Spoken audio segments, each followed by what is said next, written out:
para que el tiempo nos rinda. Recuerde que el diezmo y la ofrenda se preparan ¿en dónde? ¿En el asiento? Cuando viene en el mío, en el Uber, en la casa, ¿sí o no? Usted lo prepara en la casa, lo consagra y lo trae. Incline su rostro, vamos a orar de manera sencilla para encomendar este tiempo. Padre, gracias. Vamos adorándote, continuamos exaltándote, continuamos honrando tu nombre, Señor. Y en esta mañana, en obediencia a tu palabra, venimos a presentar nuestros diezmos y ofrendas, Señor. Lo hacemos con todo nuestro corazón, sabiendo, Señor, que estos recursos glorifican tu nombre, Señor, que estos recursos hacen posible que las puertas de este lugar se abran para que tu palabra sea predicada, que estos recursos permiten, Dios amado, alcanzar a los que no te conocen y aún sirven para ayudar a aquellos que necesitan de ti, Dios amado, principalmente a los hermanos, a los fieles de tu pueblo. Padre, bendigo este momento. Te pido en el nombre de Jesús que bendigas a la iglesia, que honres tu palabra, Señor, y que como pueblo de Dios sepamos que vale la pena confiar y creerle a nuestro Dios. Es en el nombre que es sobre todo nombre, en Cristo Jesús.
Para que por un minuto, y ojalá me regale Douglas allá una instrumental, vamos a saludar al Espíritu Santo por un minuto.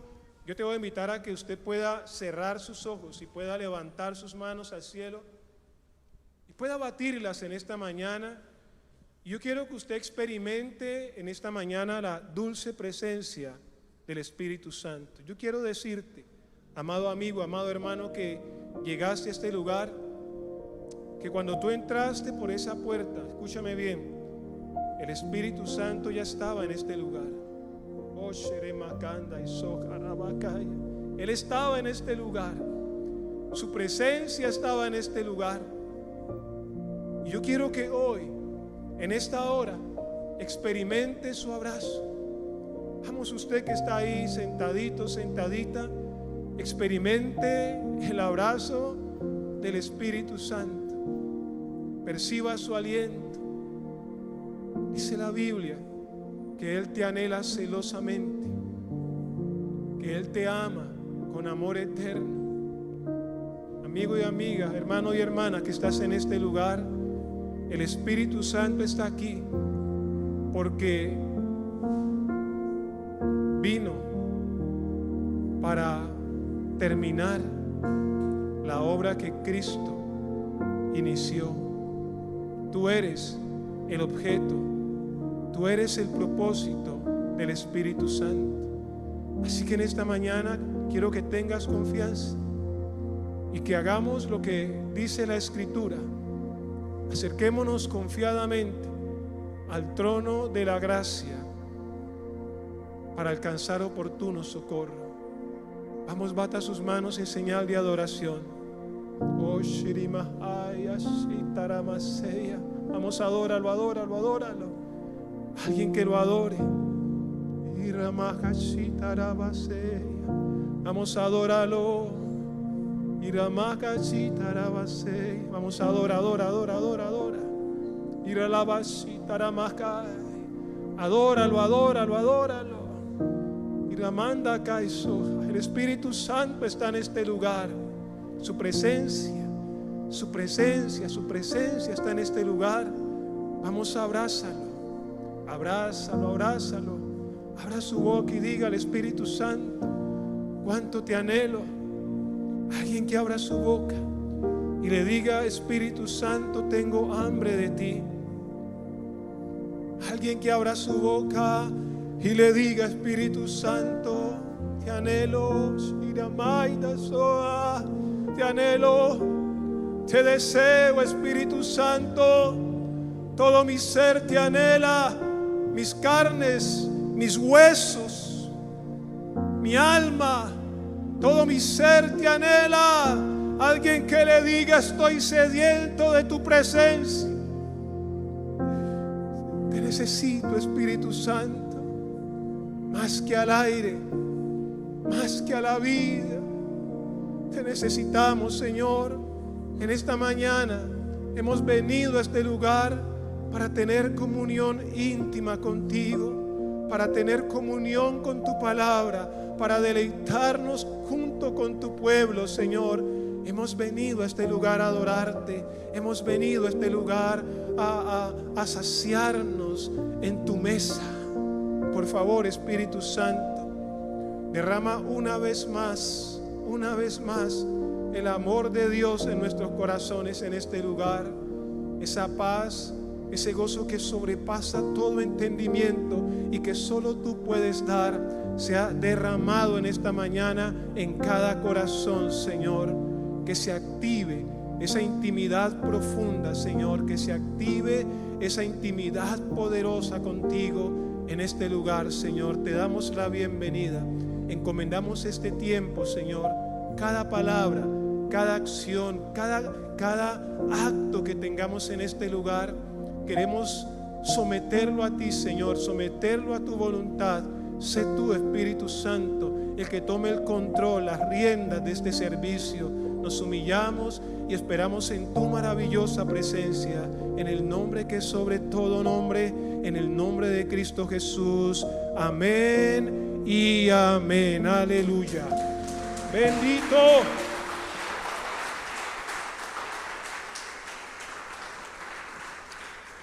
Bueno, hoy estamos celebrando un tiempo especial. Todas las comunidades en el mundo religiosas, sean católicas, sean protestantes, no sé qué tanto en otros tipos de religión, de alguna manera estamos conmemorando un evento que es transversal al mundo entero, y es la resurrección de Cristo. Amén.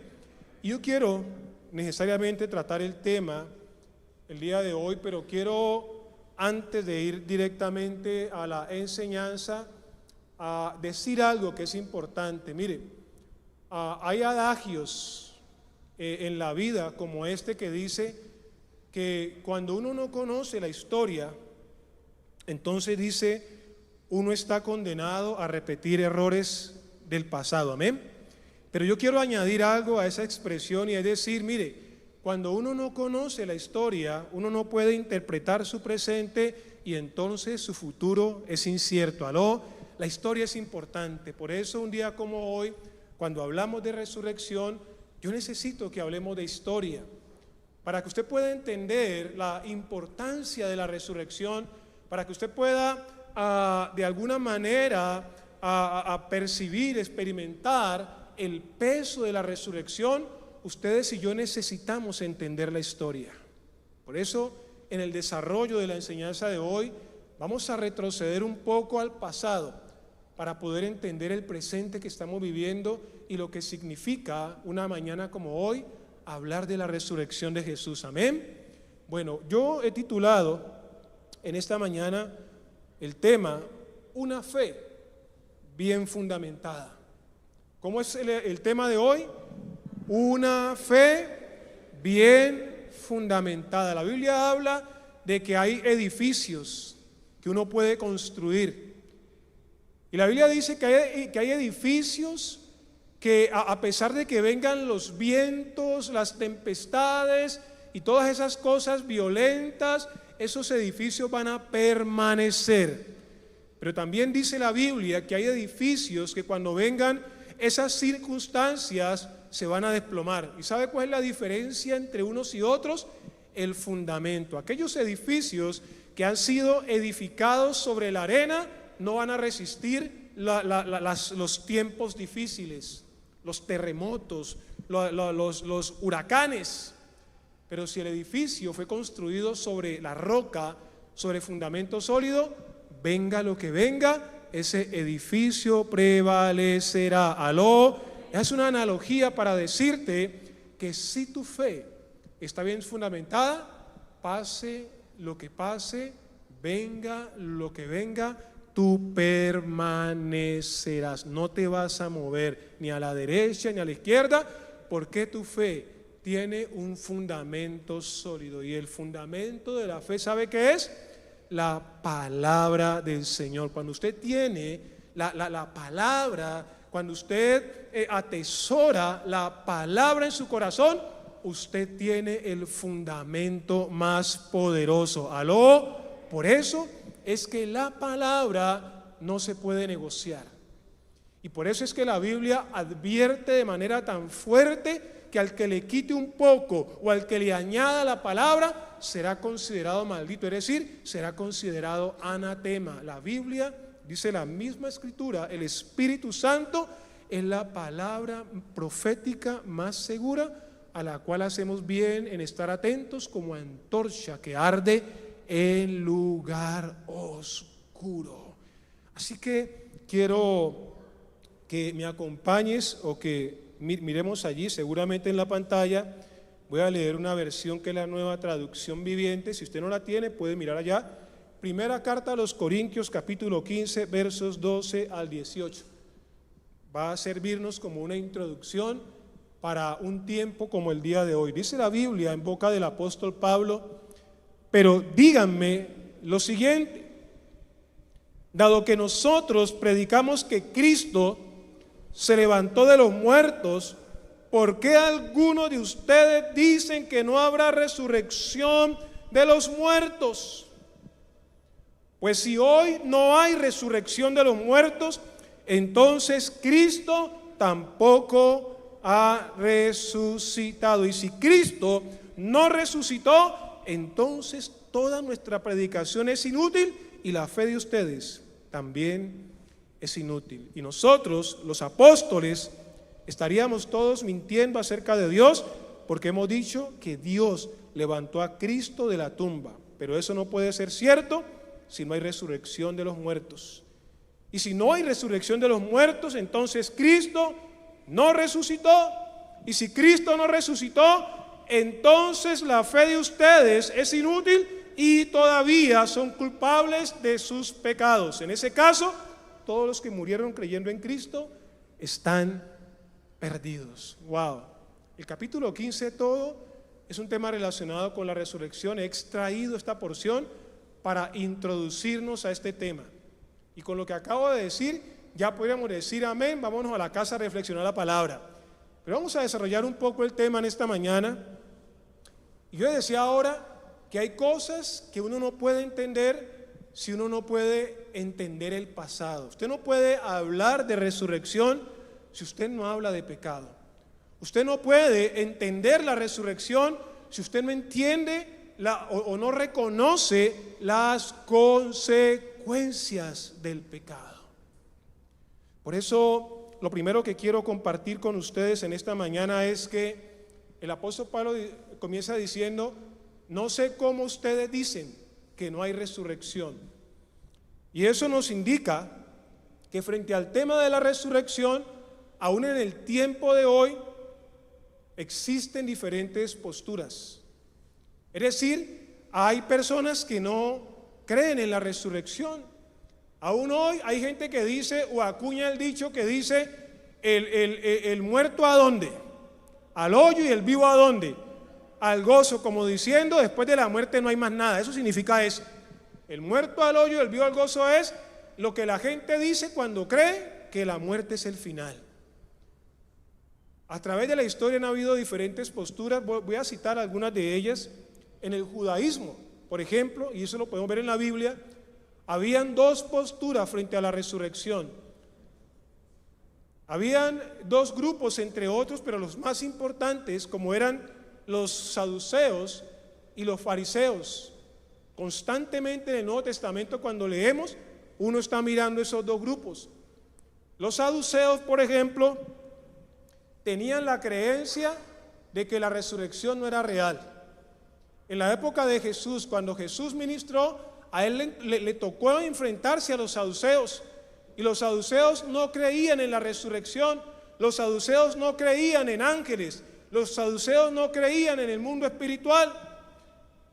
Allá en Hechos en Mateo capítulo 22, versículo 23, el evangelista Mateo deja registrado que los saduceos no creían en la resurrección de los muertos, y eran descendientes de Abraham, eran judíos y tenían la ley y tenían todo el Antiguo Testamento donde se habla de la resurrección, porque David habló de la resurrección, pero con todo y eso ellos no creían. También había otra secta, tal vez la más representativa y la que más criticó a Jesús, y seguramente la que lo llevó a la cruz, que eran los fariseos. Y los fariseos, en sentido contrario, ellos sí creían en la resurrección. Los fariseos creían en los ángeles. Los fariseos creían en los espíritus, en el mundo espiritual. Y eso está registrado en Hechos 23:8. Allí dice claramente que los fariseos creían. De hecho, cuando Pablo estaba siendo incriminado, él para salirse del problema en el que estaba, se dio cuenta que la multitud que lo acusaba estaba formada por por fariseos y por saduceos. Entonces metió el tema de la resurrección y lo dividió, y eso le sirvió para escapar en ese momento de la situación que vivía. Porque los fariseos creían en el mundo espiritual, creían en los ángeles y también creían en la resurrección. Y aparte de ellos, y para terminar, entre otros, y tal vez es el contexto, y por eso Pablo en 1 Corintios escribe, porque recuerden que los corintios eran gentiles que pertenecían al mundo griego. Los griegos no creían en la resurrección. Me gustaría, en lo posible, que en audiovisuales pongamos Hechos 17, versos 31 y 32. Los griegos no creían en la resurrección. ¿Y por qué no creían? Recuerden que los griegos son los padres, o que la filosofía nace en el siglo unos 300, 400 años antes de Cristo.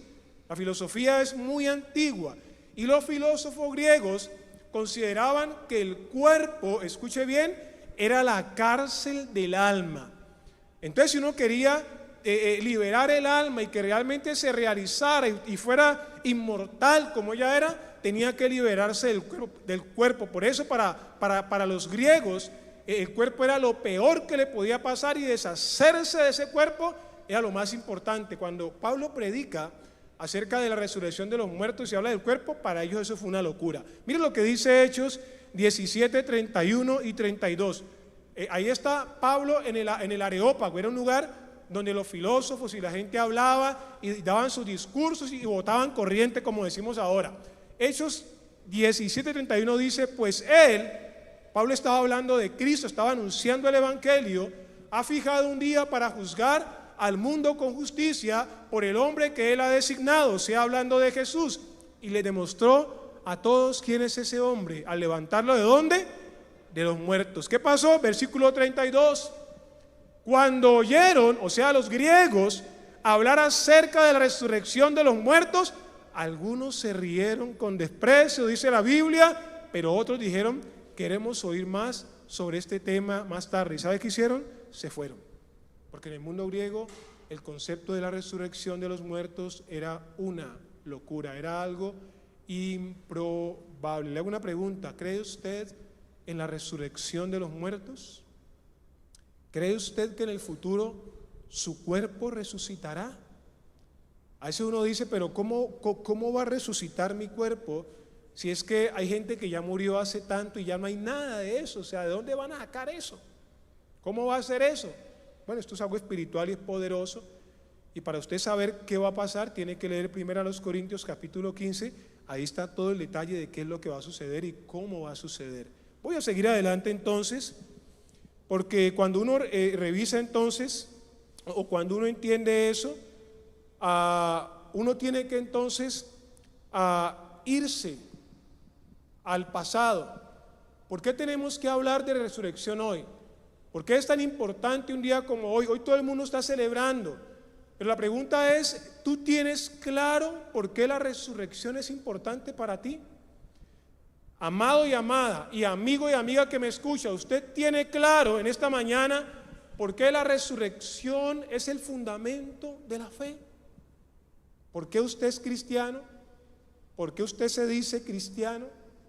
Yo quiero recordarte en algunos casos, pero también quiero enseñar en otros por qué es importante la resurrección, y para eso necesito la historia. Por eso yo quiero que nos vamos al libro de Génesis capítulo 2 versículo 15. Lo que estamos mirando es revisemos el pasado. Génesis capítulo 2, cuando yo hablo de resurrección, yo necesito conectar este presente con el pasado. Y en el pasado vamos a reconstruir un poco la historia que nos va a llevar a la cruz y a la tumba vacía. Génesis capítulo 2, versículo 15 es el principio de esta historia. ¿Qué dice la Biblia en Génesis 2:15? El Señor, Dios puso al hombre en el jardín de Edén para que se ocupara de él y lo custodiara. Pero el Señor, Dios, le advirtió: puedes comer libremente del fruto de cualquier árbol del huerto, excepto del árbol del conocimiento del bien y del mal. ¿Por qué? Porque si comes de ese fruto, ¿qué pasa? Sin duda morirás. Ahí es la primera vez que aparece la palabra muerte en la Escritura. Cuando uno habla de resurrección, necesariamente ¿de qué está hablando? De muerte, porque los únicos que resucitan son ¿quiénes? Los muertos. Entonces mire que necesitamos el pasado, vamos a ir tejiendo, hilvanando la historia para que desde el huerto del Edén podamos llegar a la cruz y a la tumba vacía. Entonces hay una sentencia de muerte en el pasado, algo pasó allá que hace necesario o que hace posible que hoy podamos entender la importancia de celebrar la resurrección una mañana como hoy. Entonces yo voy a hacer un esfuerzo por dejarte claro, para que usted tenga un fundamento sólido que le ayude a tener clara su fe, para que usted valore su condición, para que usted entienda la obra que Cristo hizo por usted y por mí en la cruz. Entonces hay una sentencia ¿de qué? De muerte. Ahora hablo un poquitico más de esa muerte. Pero entonces la Biblia tiene algo maravilloso, porque la Biblia dice: donde abundó el pecado, ¿qué sobreabundó? Donde abundó el pecado, ¿qué sobreabundó? Entonces cuando el hombre falló, Dios en su misericordia eterna, ¿qué hizo?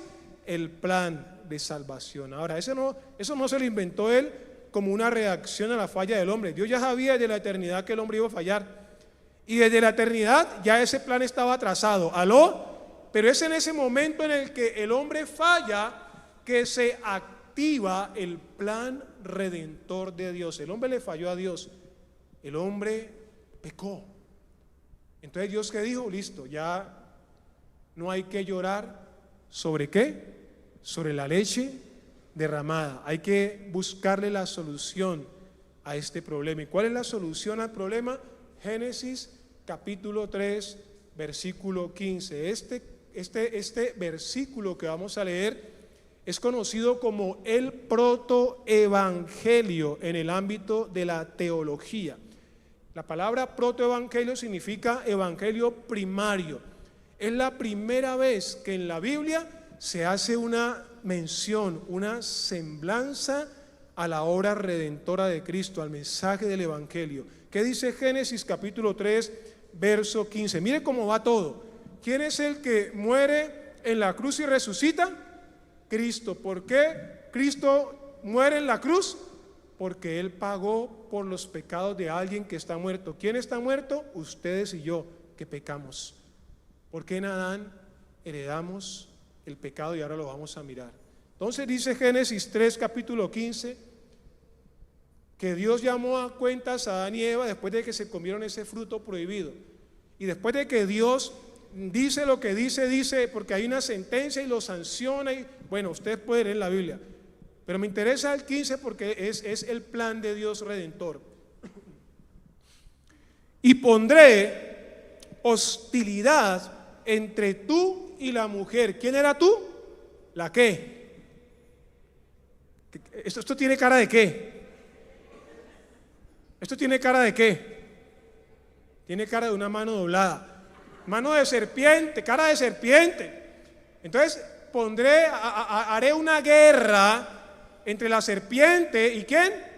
Y la mujer, dice, porque le está hablando a Eva. Y entre tu descendencia y la descendencia de ella. Y escuchen bien, esa descendencia no está apuntando necesariamente a ustedes y a mí o a Caín y a Abel, no. Esa descendencia apunta específicamente a una simiente. Entonces dice enseguida escuche, su descendiente, ya no dice su descendencia, sino su descendiente. ¿Hablando de quién? En otros textos dice tu simiente.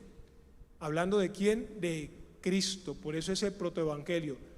Cristo te golpeará la cabeza, hablándole a la serpiente, pero tú lo herirás en el talón. Quiere decir, el talón es una herida provisional, pero que le golpee la cabeza, en otras palabras, que se la aplaste, es una destrucción total. Cristo vino a aplastarle la cabeza a la serpiente. Aló.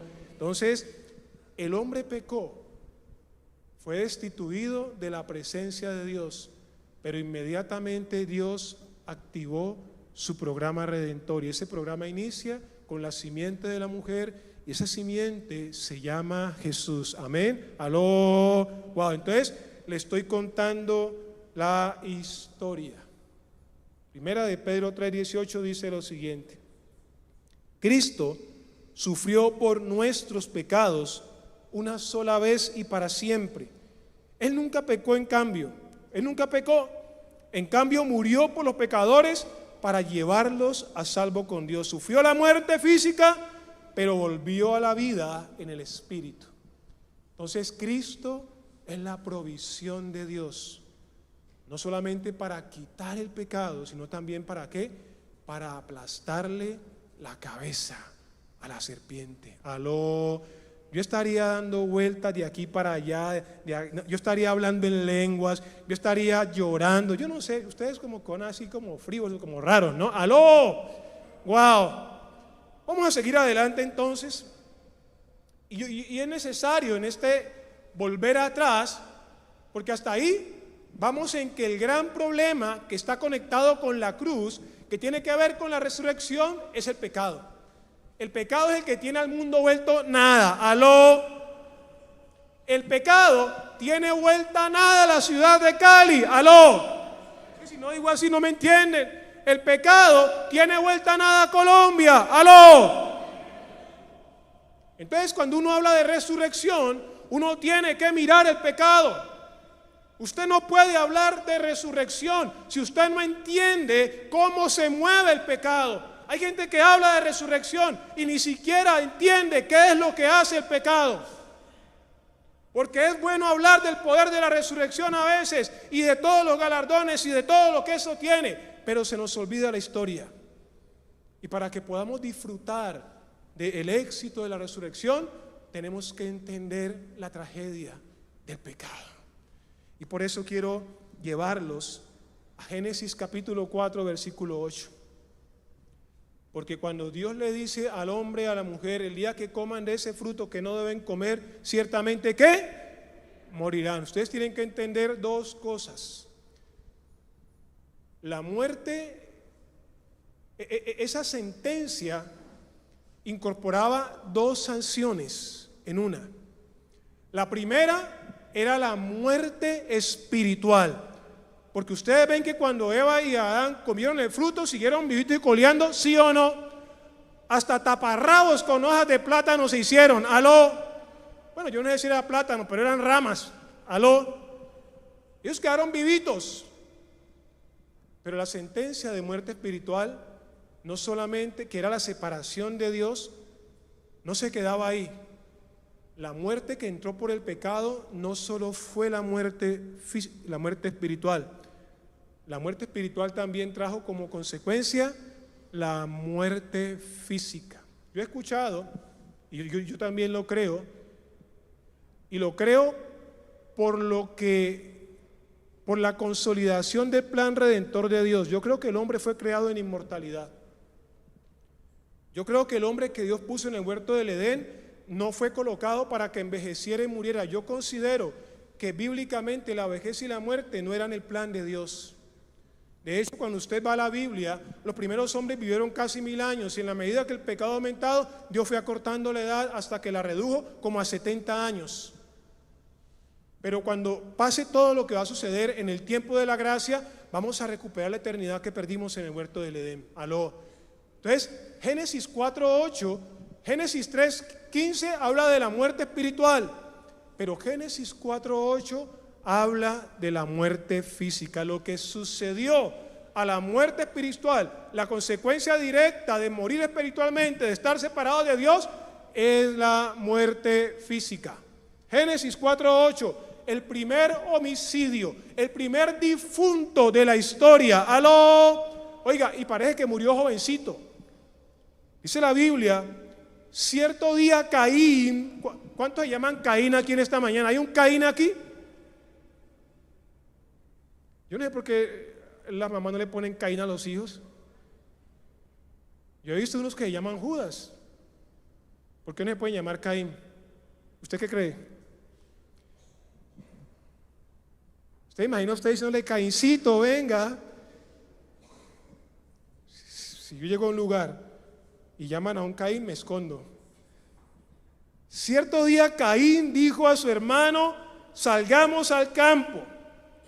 Y mientras estaban en el campo, Caín atacó a su hermano Abel y ¿lo qué? Y lo mató. Es el primer homicidio. Y Abel es el primer difunto de la historia, muy seguramente un hombre joven. ¿Y por qué murió Abel? Como consecuencia inmediata de la muerte espiritual. Porque cuando Dios dice, el día que comas de ese fruto, el día que peques, que me desobedezcas, ciertamente morirás. ¿Cómo? Primero espiritualmente, pero segundo físicamente. Entonces vamos entendiendo, porque yo estoy hablando de cómo actúa el pecado. Primero te mata separándote de Dios, muerte espiritual. Pero lo siguiente que viene es la muerte física. Por eso ya usted va a un cementerio y hermano, eso está lleno de tumbas y usted mira las fotografías. En mi época uno se moría, la gente, no, uno no, la gente se moría. Y uno veía las lápidas y hermano uno decía, pues no, ya era hora de que se muriera, ¿no? Que descansó en la paz del Señor y uno miraba la fecha, nacido, 2 fechas, ¿no? 1800, 1950. Ahora uno decía, pero ya era hora de que se fuera con el Señor. Pero ahora usted va a los cementerios, hermano, y encuentra todas las lápidas y ya no solamente es la fecha, sino que ahora tienen las fotografías. ¿No han visto? Hasta el escudo del Deportivo Cali, los caninos digan amén, aló. Sí, vaya al cementerio para que vea que es verdad, con su escudo, con todos los entierran ahí. Y usted mira la fecha, 2001, 2020. Y así, tumbas así. Escúcheme por favor, porque vamos a introducirnos en este recorrido a un tema subsecuente, necesario, que es el concepto de la naturaleza pecaminosa. Escúcheme bien, si yo hablo de resurrección, si yo hablo de levantamiento de la tumba, yo tengo que hablar de pecado. Y si yo hablo de pecado, para entender la acción del pecado, para entender las consecuencias del pecado, yo necesito necesariamente hablar de la naturaleza pecaminosa. Y si yo le pregunto a alguien en este lugar, en esta mañana, ¿usted qué entiende por naturaleza pecaminosa? ¿Qué diría?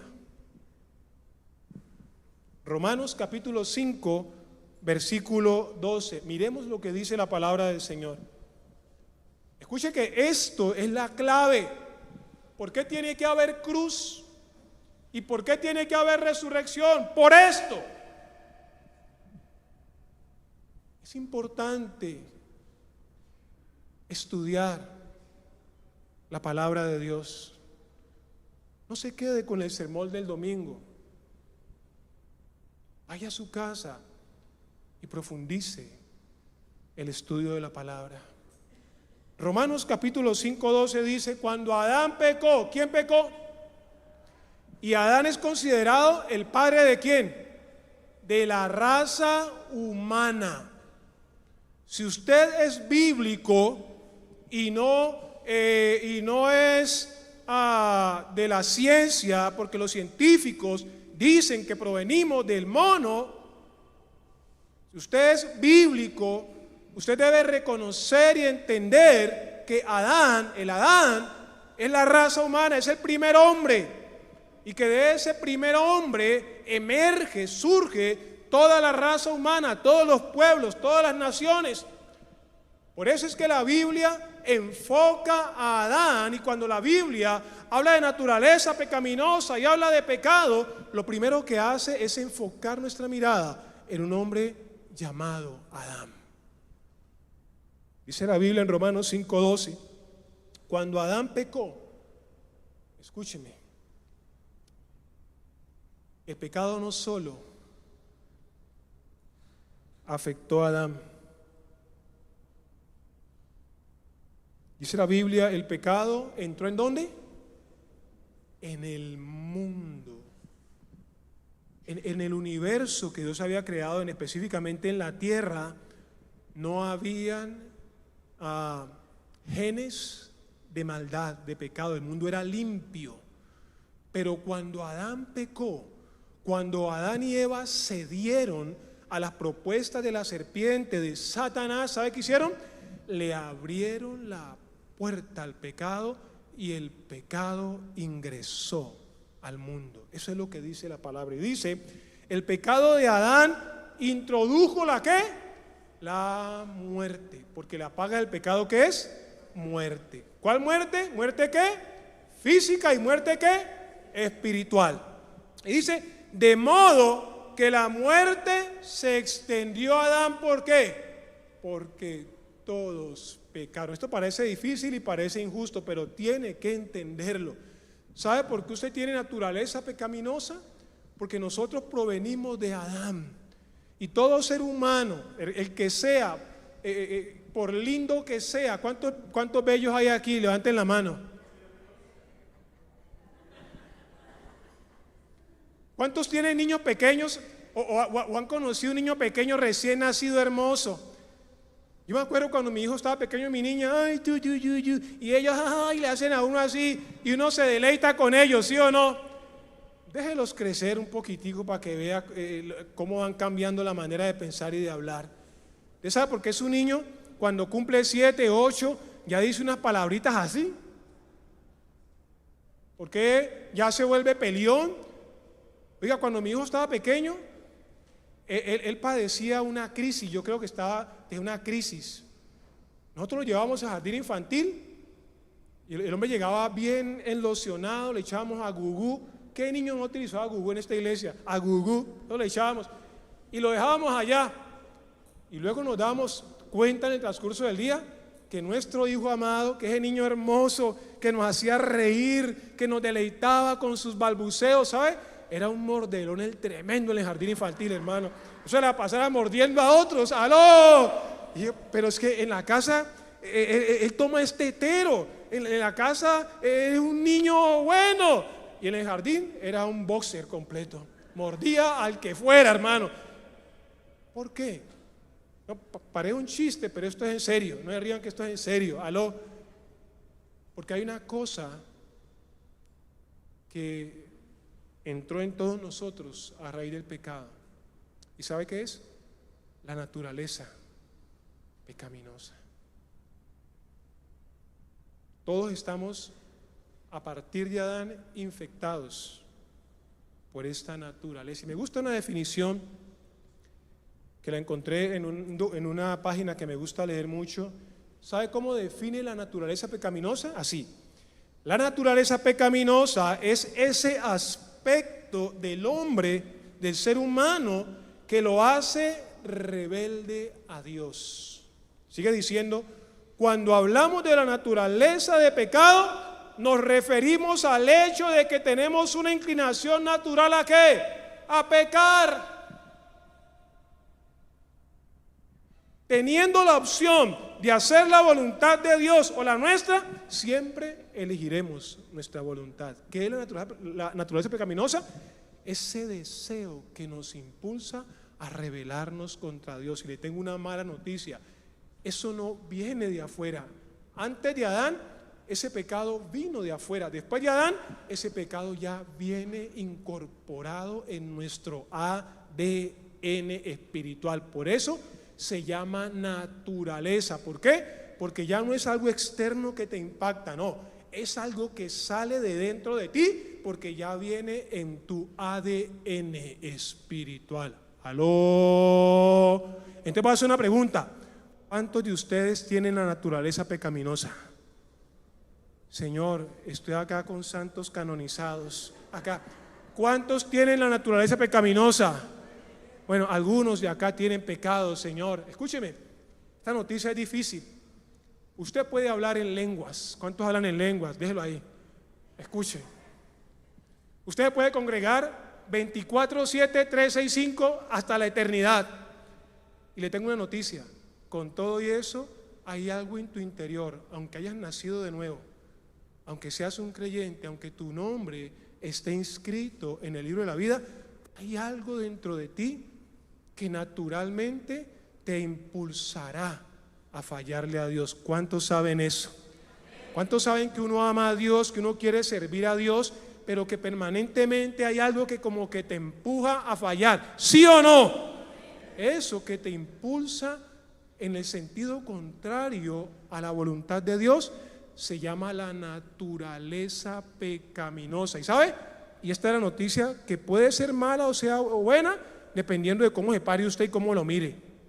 Escúcheme bien: esa naturaleza, aunque Cristo murió por ti, aunque Cristo derramó su sangre por ti, aunque el Señor nos dio el Espíritu Santo, esa naturaleza nos acompañará hasta el último día de la existencia, sea que seamos raptados por el Señor o sea que muramos primero. Aló. Por eso la Biblia nos encarece perseverar en la fe, porque la naturaleza te empujará, te presionará hasta el último día de tu existencia. Aló. Wow. De un aplauso al Señor por eso.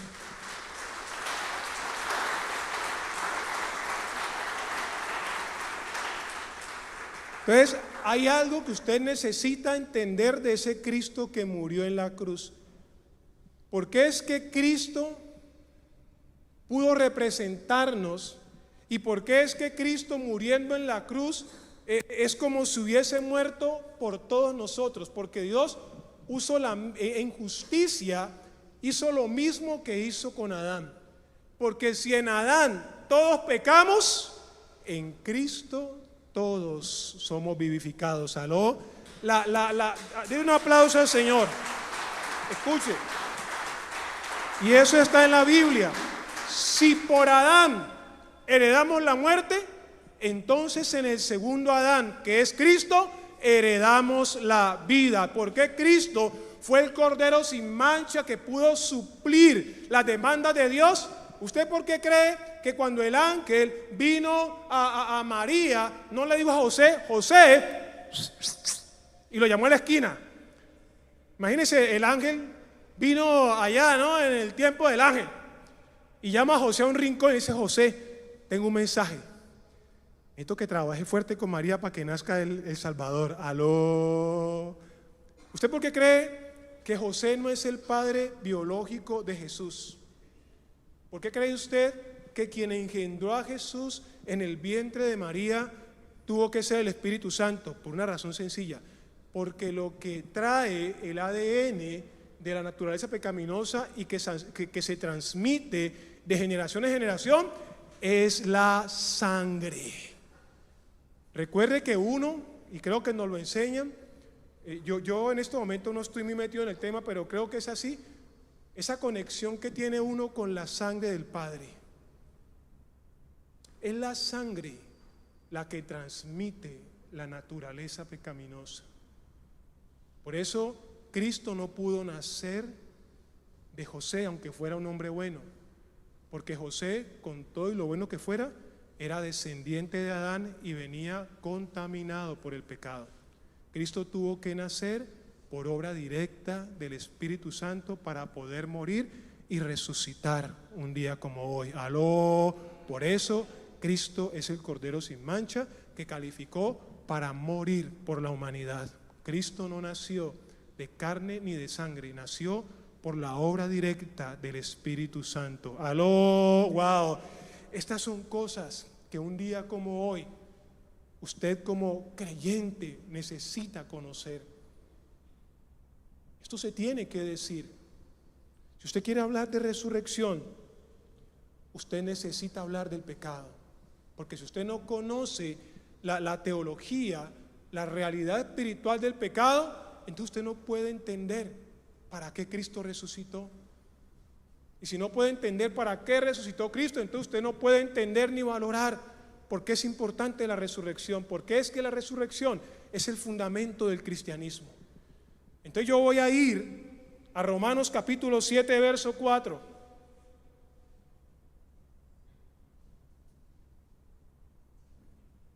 Y mientras usted busca eso, le quiero leer lo que el Señor puso en mi corazón cuando hacía este estudio.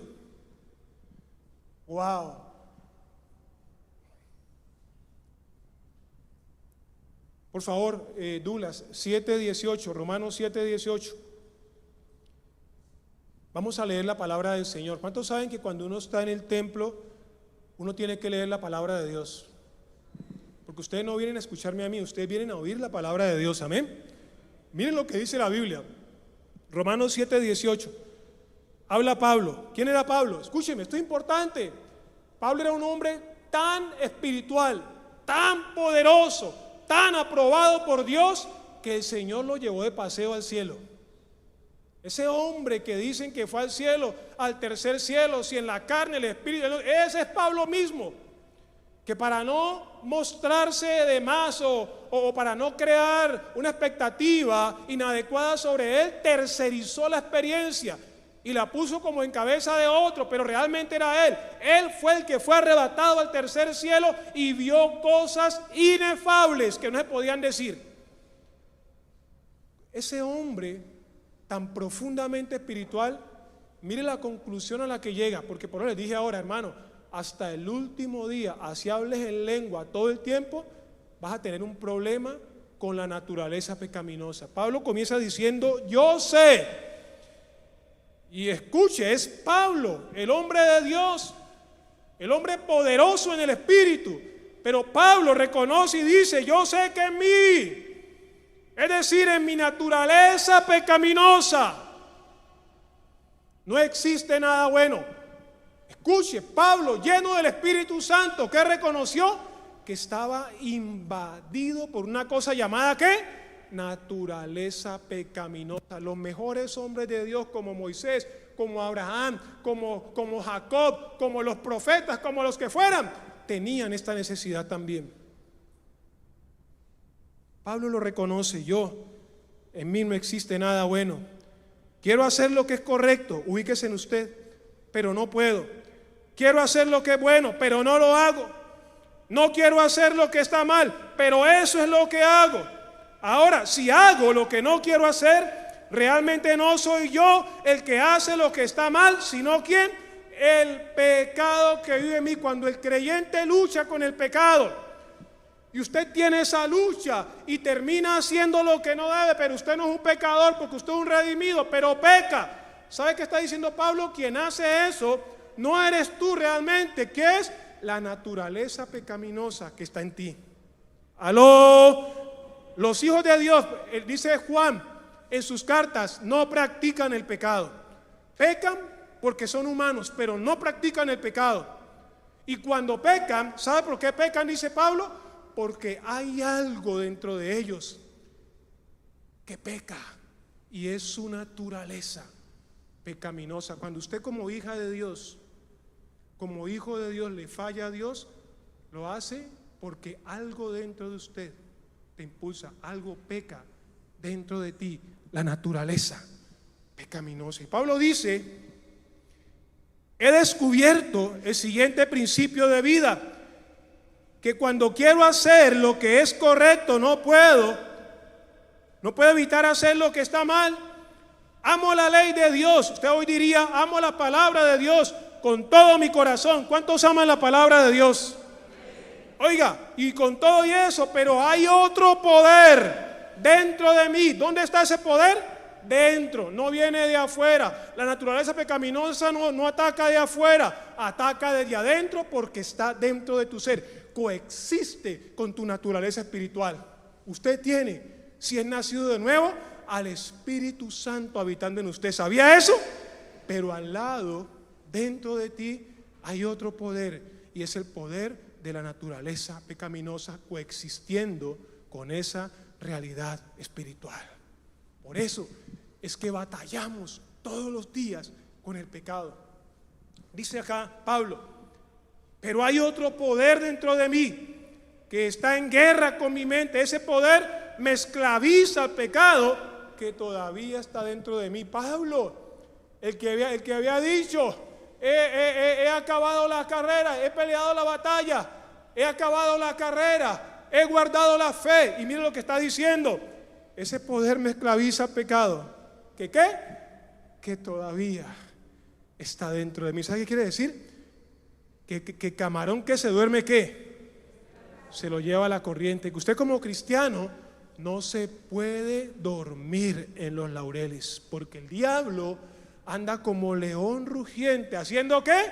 Buscando a quién, ¿qué? A quién papearse. Aló, hable en contexto siglo XXI. ¿Y sabe por qué lo hace? Porque el diablo sabe lo que metió dentro de ti. El diablo sabe cómo conectar lo que está dentro de ti con sus propósitos, con sus intenciones. Él sabe que aunque seas un cristiano fiel, una persona verdaderamente creyente, él sabe que hay algo dentro de ti que él puede accionar para llevarte a cumplir su propósito. Wow. ¿Está entendiendo? No puede usted disfrutar de la bendición de la resurrección si no entiende la relevancia del pecado. El tiempo se me está agotando. Voy a tratar de terminar en los próximos 10 minuticos. Es un tema profundo, muy teológico, sí, pero muy bíblico y muy verdadero. Usted tiene que estudiar. Mire, estas son mis palabras. Pablo está hablando en tiempo presente, el pecado está en él. Quiere decir que aunque es creyente, esa fuerza destructora sigue generando presión espiritual en su vida. Escúchame, el nuevo nacimiento, escúchame por favor, no destruye el pecado. Aunque Cristo venció al pecado en la cruz, y cuando tú aceptas a Cristo y el Espíritu Santo viene a morar en ti, con todo y eso, la naturaleza pecaminosa no es destruida. Aló, qué noticia. Con todo y que eres lavado en la sangre de Cristo, La naturaleza pecaminosa no ha sido erradicada de tu vida. Solo hay un momento cuando esa naturaleza cesará. Cuando te mueras. Los que van a morir digan amén. Por aquí solamente van a morir los de acá. Por acá los que van a morir digan amén. Ustedes son los que hacen que me acabe el tiempo. Entonces escuchen. Cuando usted se muera, ahí cesará el poder de la naturaleza de pecado. Pero como no todos vamos a morir, digan amén esos. Uno no sabe si no se quieren morir y tampoco no van a morir. Entonces, ¿dónde están ustedes?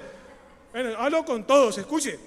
Si usted no se va a morir, cuando ocurra el rapto de la iglesia, dice la Biblia que nuestros cuerpos serán transformados y serán hechos a la semejanza de Cristo. En ese momento será quitada la naturaleza pecaminosa de nuestros cuerpos. Con eso yo irme para casa y ya hice lo que tengo que hacer aquí, pero no he terminado todavía. Entonces, el nuevo nacimiento no destruye la naturaleza pecaminosa, pero ¿sabe qué hace? Y aquí le doy toda la gloria al Señor, y por eso digo, bendito Espíritu Santo. Por eso comencé adorando al Espíritu Santo. Por eso comencé invitando al Espíritu Santo, porque ¿sabe qué hace el nuevo nacimiento? Nos hace conscientes de la realidad del Espíritu Santo en nuestras vidas. Porque cuando usted nace de nuevo, ahora usted ya no vive tratando de cumplir una norma para no fallarle a Dios. Cuando tú naces del Espíritu, ahora navegas en el barco, en la barca del Espíritu Santo. Ya no tienes que pelear con las normas. ¿Por qué? Porque el Espíritu Santo te lleva a agradar a Dios con la vida que Dios quiere que tú lleves. El nuevo nacimiento enfoca tu atención ya no en la letra, sino en la gracia de Dios manifestada en la persona del Espíritu Santo de Dios. Wow. Yo sé que no entendieron, pero sigo adelante. Voy a terminar. Si la naturaleza pecaminosa es tan fuerte que ni la sangre de Cristo ni nada la quita de una, no es que no la quite, sino que no la quita de una. Entonces la pregunta es, ¿cómo puedo vencer el poder de esa naturaleza en mi vida? ¿Qué voy a hacer con ese height? O sea, con ese que está dentro de mí. ¿Cómo lidio con ese ser interior poderoso?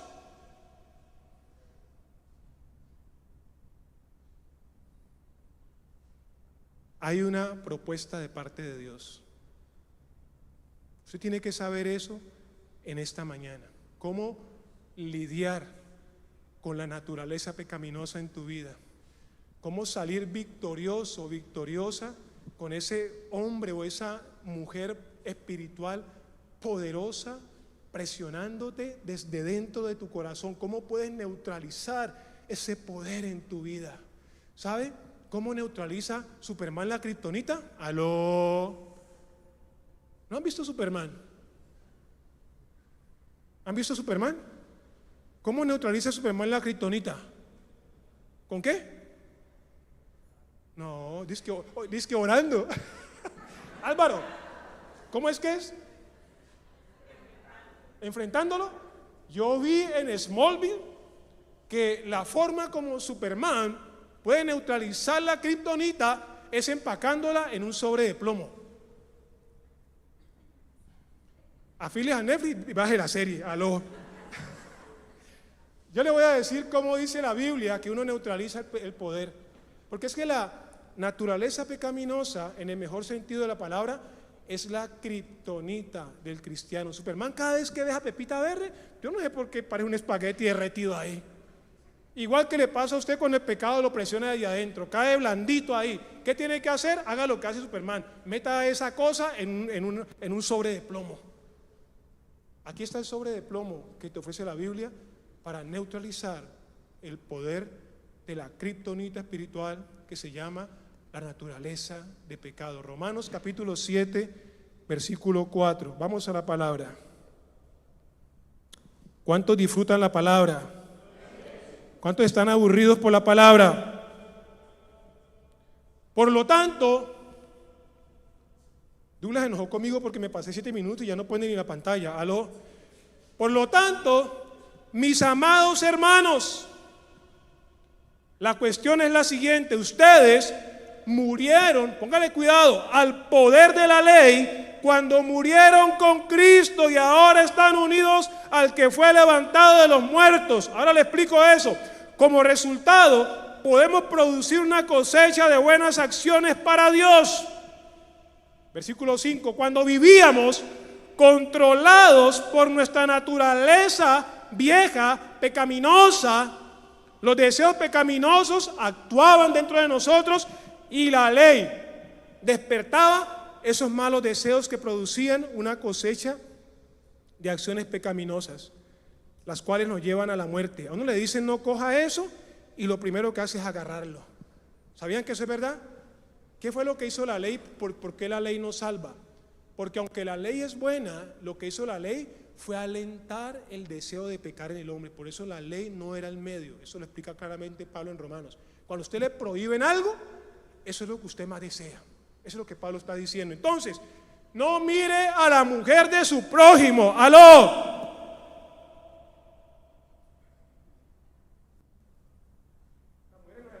No mire al hombre de su prójima. ¿Por qué ríen las mujeres? Entonces dice acá, versículo 6: pero ahora fuimos liberados de la ley porque morimos a ella y ya no estamos presos de su poder. Ahora podemos servir a Dios, no según el antiguo modo que consistía en obedecer la letra de la ley. ¿Sabe cómo podemos hacerlo? Mediante un nuevo método: vivir en el Espíritu. ¿Sabe qué nos ayuda a contrarrestar el poder de la naturaleza pecaminosa? La presencia del Espíritu Santo en nuestros corazones. ¡Aló! Hermano, usted no puede ganarle al pecado en sus fuerzas. Usted no puede derrotar al pecado con su teología, con sus paradigmas, con su mente positiva. No puedes. Esto es espiritual. La única forma de derrotar a Satanás, activando el pecado desde dentro de ti. Por eso es hermosa la palabra. Y a eso se le llama gracia. ¿Sabe por qué Jesús dijo? A ustedes les conviene que yo me queje, que me vaya, porque si me voy, ¿qué pasa? Os enviaré ¿a quién? Al Espíritu Santo. Escuche, para que lea bien, para que ya no esté más con ustedes. Joanny y su esposa están con. Eso era antes de la muerte y la resurrección. Con la muerte y la resurrección, ¿sabe a dónde está el Espíritu Santo ahora? Dentro. ¿Y sabe por qué Dios se metió en la persona del Espíritu Santo dentro? Porque lo que nos afecta, lo que nos daña, lo que lleva al ser humano al infierno, no está fuera de él. ¿Dónde está? Dentro. Por eso lo tiene que combatir desde adentro. ¡Aló! ¿Por qué no afuera? Adentro. Porque el Espíritu Santo tiene que dar la pelea adentro, no afuera. ¡Aló! ¡Wow! Y termino, porque cuando tocan ese piano yo me asusto. Esta es mi conclusión, Johnny, esta es mi conclusión de verdad. Pero mi conclusión son otros 20 minutos. Ahora puedo entender a Pablo cuando predicaba y Eutico se murió. Yo decía, pero Pablo tan cansón, hermano, ¿cómo es que va a predicar 4 horas? Y a veces yo predico y digo, ahora puedo entender a Pablo. Escúcheme, yo concluyo diciendo esto. Y entonces me enfoco en la resurrección.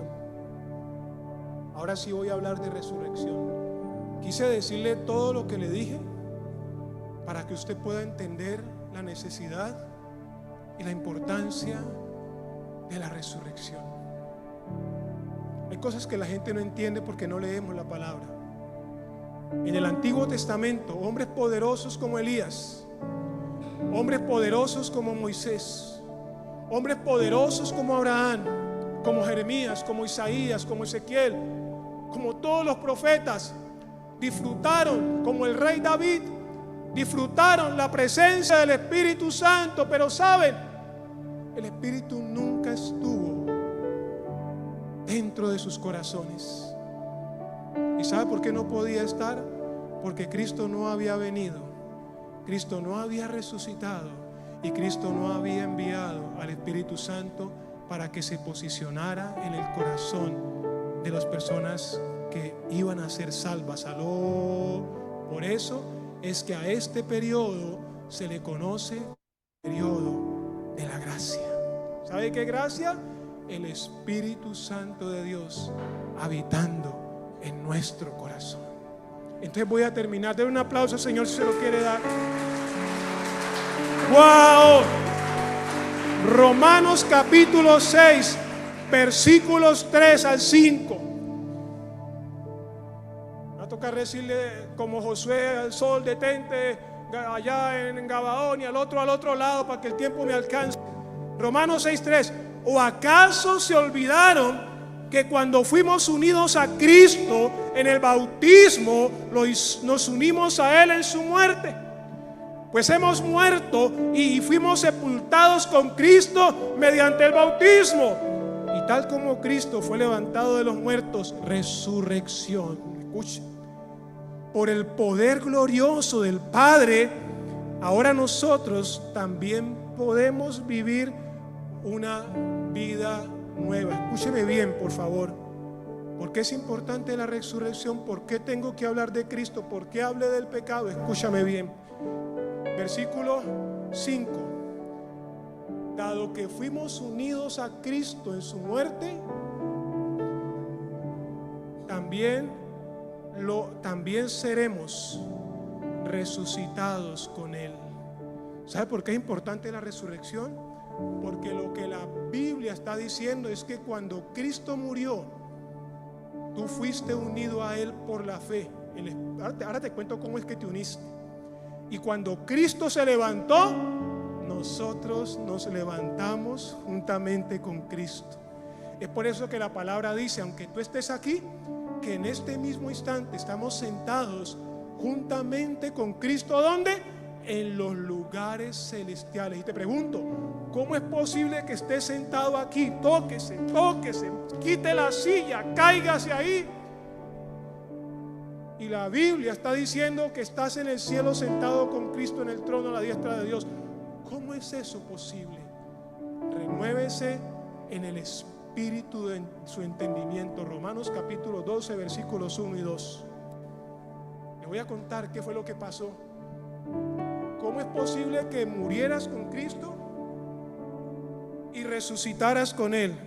El bautismo en aguas es símbolo de lo que realmente sucede en la vida espiritual. Y lo que sucede en la vida espiritual lo encontramos en Primera de Corintios, o a los Corintios capítulo 12, versículo 13. Este es el verdadero bautismo. El bautismo en agua es simplemente la semblanza de algo que pasó en el ámbito espiritual. Yo conozco mucha gente que se mojó y nunca nació de nuevo, así que ese bautismo era mentiroso. Pero sí conozco gente que fue bautizada realmente y nunca descendió en las aguas y están en el cielo. Así que el bautismo en agua es simplemente un modelo, un reflejo físico de lo que ocurrió en el mundo espiritual. ¿Qué pasó en el mundo espiritual? Juan capítulo 3, 5, 6, pero no me interesa ese. Me interesa 1 Corintios 12, versículo 13. Esto lo tiene que saber usted. Mi pueblo se pierde, Oseas 4, 6, porque le falta conocimiento. La iglesia no conoce la palabra de Dios.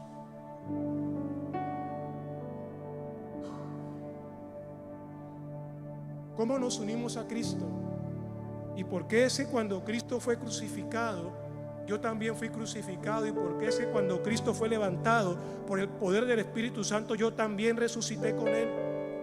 Primera de Corintios 12:13. Cójase duro para que no se vaya a caer de la silla. Dice Pablo a los Corintios: entre nosotros hay algunos que son judíos y otros que son gentiles. Algunos son esclavos y otros son libres. Escuche, pero hay un pero. Siempre que hay un pero, bájale la velocidad, pise el freno, cálmese, escuche. Pero todos, ¿quiénes? Todos. El bautismo del Espíritu Santo es una realidad para todo aquel que creyó. Si usted es una persona que nació de nuevo, si usted es una persona que tuvo fe para salvación, le vengo a decir ahora: dentro de usted mora el Espíritu Santo de Dios. Porque la palabra dice que todos fuimos bautizados en un solo cuerpo. ¿Por quién? Por un mismo Espíritu. Espíritu con E mayúscula significa Espíritu Santo de Dios. ¿Qué quiere decir eso? Dos cosas. Cuando tú pusiste tu fe en Jesús, pasaron dos cosas. Número uno, el Espíritu Santo vino a tu corazón y se estableció allí para nunca más irse de tu vida. ¡Aló! Escúcheme, porque hay gente que no entiende esto. Y hay gente que dice que porque uno peca, el Espíritu Santo lo deja, y no han leído la palabra. En el Antiguo Testamento los hombres de Dios pecaban y el Espíritu Santo los dejaba. ¿Sabe por qué? Porque no estaba en ellos, estaba con ellos y se apartaba de ellos. En el periodo de la gracia, escúcheme, usted le falla al Espíritu Santo, el Espíritu Santo se contrista, pero el Espíritu Santo nunca te dejará. ¿Por qué? Porque es la garantía de Dios de lo que Él comenzó, Él lo terminará. Aleluya, aleluya. Wow. Fuimos bautizados significa vino a nuestro corazón, nos habitó. Pero ¿sabe qué fue lo que hizo el Espíritu Santo cuando nos habitó? Nos metió en el cuerpo de Cristo. Y si estamos en el cuerpo de Cristo, cuando Cristo murió, ¿qué pasó contigo? Tú moriste con Él. Y si estamos en el cuerpo de Cristo, ¿qué pasó cuando Cristo resucitó? Tú resucitaste con Él. Por eso termino y quiero que se ponga sobre sus pies, por favor, leyendo Efesios capítulo 1 versículo 13. Yo estoy leyendo eso porque hay gente que me está mirando con ojos de huevo tibio. Es decir, están diciendo: pastor, está raro lo que dijo, no entiendo. Pero lo voy a mandar a su casa a estudiar la Biblia y a darse duro con la Biblia en la cabeza. ¿Cuántos están gozosos? Wow. Voy a cerrar con este texto que a mí, o sea, cuando yo leo esta palabra, yo me erizo. Y hay un gran gozo en mi corazón. Y por eso para mí un día como hoy no es un día cualquiera, no es una liturgia más, no es un rito más, no. Un día como hoy me recuerda mi posición en Cristo. ¿Quién soy yo en el reino de los cielos? ¿Cuál es mi ciudadanía? ¿Dónde estoy ahora? Aló. Todo el mundo tiene que leer la carta a los Efesios. Yo le voy a leer 3 versículos. Efesios, o 2 versículos, 1:13. Y ahora ustedes, los gentiles, esto es para nosotros porque nosotros no somos judíos, somos colombianos, por lo tanto somos gentiles. También han oído la verdad. ¿Cuántos han escuchado la verdad? ¿Cuántos han escuchado el mensaje del Evangelio? Entonces esta palabra es para usted. No mire al de al lado, no es para usted. La buena noticia, escuche la buena noticia y deje de ser religioso. Hay gente religiosa que no entiende la palabra y puede que no se condene por no entender, pero sí vive una vida que no agrada a Dios. Escúcheme.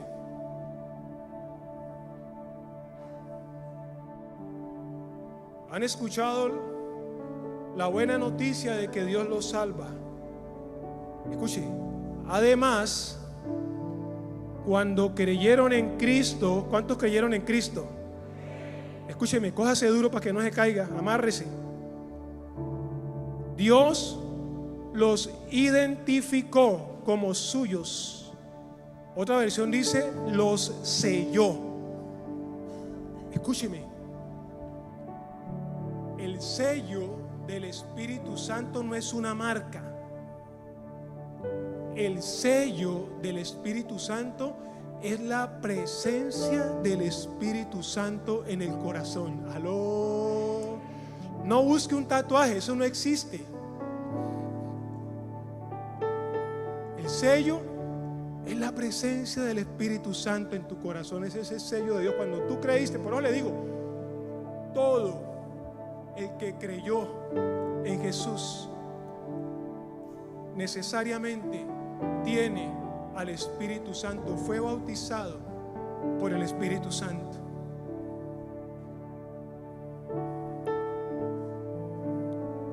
Wow. Y entonces dice la palabra, Dios los identificó como suyos al darles ¿qué? El Espíritu Santo. ¿Cuántos son de Dios? Usted le pertenece a Dios. Usted es propiedad de Dios.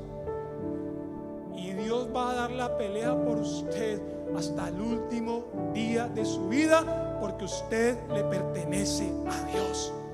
Y por eso Dios puso al Espíritu Santo dentro de su corazón para dar esa pelea. ¡Aló! Pastor, he fallado. Pastor, me siento débil. Pastor, la embarré ayer. Sí, pero tú no eres un pecador. Tú no practicas el pecado. Tú eres una hija de Dios. Tú eres un hijo de Dios. El Espíritu Santo está dentro de ti, dando la pelea por ti. Wow.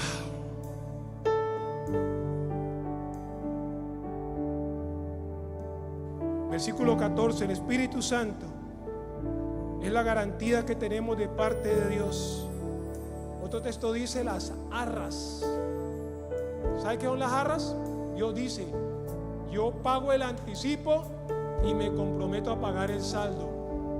En el mundo la gente paga arras y las pierde porque le queda mal. Hermano, Dios no le queda mal a nadie. Si Dios pagó el anticipo, Dios cancelará el saldo de la deuda. ¡Aló! A Dios no le queda grande ninguna deuda. Oh, el Espíritu es la garantía que tenemos de parte de Dios, de que nos dará la herencia que nos prometió y que nos ha comprado para que seamos su pueblo.